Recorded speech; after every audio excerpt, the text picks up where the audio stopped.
Hello and welcome to the Wolfchase Toyota Insider on the Memphis Tiger Network. I'm Jeff Bridle alongside Danny O'Banion from women's basketball. And Coach, no, it's good. Finally get back in the win column against UAB. You guys have had to deal with a lot of adversity this year with just that middle grouping of classes. You've had the senior class and the freshman class basically that have been healthy, but starting to get everybody back now. Yeah, Saturday was the first opportunity to have all available players for this season in uniform.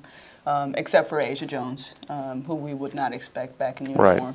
And I was really happy for Saturday for our players, obviously to get the desired outcome, but really happy for Brianna Porter to come back, her first game back, and make a real big impact in the game on the boards. Defensively, she made a huge impact, altered some shots in the paint, and got some deflections and blocks. So it was a great win for us, and it was good feedback for our players because they've been practicing in a more consistent manner, and to get that desired outcome was really important. And I know the last couple of games before UAB, you had seen some glimpses and you'd gotten close, especially the Illinois game. You have a 9-point lead in the third quarter, only to see the 3-point fourth quarter and that lead go away, but finally put all 40 minutes together. Yeah, you know, it's interesting. As coaches and as adults, we can take away more from those games than the players can because they look at the win or the loss. You know, they go back to the dorms, they go back to the apartments, and their roommates and their friends say, did you win or did you lose? They don't ask the follow-up question, did you play well, did you execute better?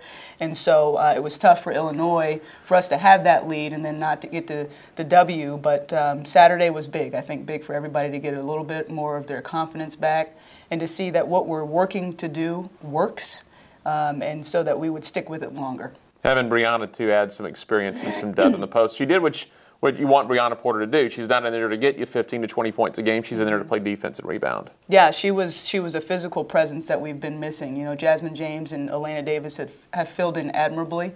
But there's something to be said for a 3-year junior who's been in the system, who understands what's supposed to be happening out there, and we really were happy for Bird to get back on Saturday. Kind of frees the guards up a little bit, move the ball around a little bit. Cheyenne Creighton's really had to shoulder a lot of the load this year. She's been our primary mail carrier, and so I'm sure no one was happier than Cheyenne when Bird showed up on Saturday and made an impact on the boards and just really helped carry the load in the paint. I thought it also helped Jada Stinson. Shot the ball well, and it's been exciting to watch her as a youngster get a return on her investment as well. She's in the gym constantly with Coach Jess, actually on the shooting machine, getting up extra reps, and so it's rewarding as a coach when you see game time performances come through as a result of the stuff that happens off the clock. Cheyenne Creighton starting to creep up on a milestone. Could be before the end of this calendar year. It might be early in the conference season, but she's just a little over 100, I think, 106 points away from getting that 1,000-point milestone. Yeah, you know, Cheyenne is a coach's dream. I mean, she really has a clear goal to be her very best for this team day in and day out. I think Coach Nitra does a tremendous job with Cheyenne. They work well together. They respect each other and put in lots of time and effort off the clock as well. And I'm excited for Cheyenne. You know, Cheyenne might not have expected to be a 1,000-point scorer when she came to Memphis, but she's really grown in confidence as a result of that extra time that she's put in. Kind of reminds me of a Savannah Ellis type of player when Savannah was here, just kind of not under the radar, but just consistent throughout her career. Yeah, you know, Cheyenne's a model of consistency, and that's why she's a coach's dream, and she's starting to really develop a voice from a leadership perspective, and I think that's helping our team develop as well. Coach, you travel up to Vanderbilt this weekend to face the Commodores. Got a nice win against Vandy last year. You look at their record, probably obviously not what they want, but you turn around and look at the schedule they've played. They've played a lot of tough teams so far. They've played a great schedule, a good mix of talented teams at the Power 5 level and the mid-major level. And, you know, watching them on film, I like the matchup. It will be a difficult matchup, but there are some things that will make it an intriguing matchup for our fans. And certainly strategically to be able to coach against the WNBA coach and Stephanie White, and Melissa has that same pedigree. It'll be fun on Saturday night. And, of course, it's always unique for coaches.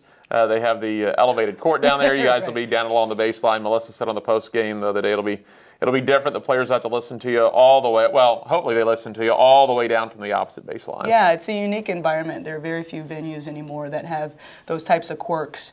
And so we'll go there, and I'm sure Melissa will be as loud as she always is. That whistle seems to carry no matter what the arrangement is on the floor. So we're excited to go on the road and really excited to come back home for 2 more next week. You wrap up the fall semester next week, as you mentioned, at home for a couple of games. It'll be Jackson State Tuesday night at 6 o'clock. That'll be the Tiger Toy Drive. Bring a toy. You get into the field house for free to watch that ball game. That'll be a 6 o'clock game. Then a Thursday matinee game, a noon game against Grambling. Noon o'clock, so we're excited for the holiday weeks to be home. You know, sometimes during the break you end up getting most of your mileage in. And so it's worked out nicely for us to have fewer road trips this fall and to finish at home. And then we, after Christmas, get a few days of prep and then go up to stores. So we like our schedule. We like our opportunity to continue to build some momentum heading into the new year. I was going to say, if you can build some momentum, that'll be a nice 10-day break before you have to go up to stores and start conference play. No question. That's the goal. All right. Coach, thanks a lot. Thanks, Jeff. That is Danny O'Banion. I'm Jeff Brightwell for the Wolfchase Toyota Insider on the Memphis Tiger Network.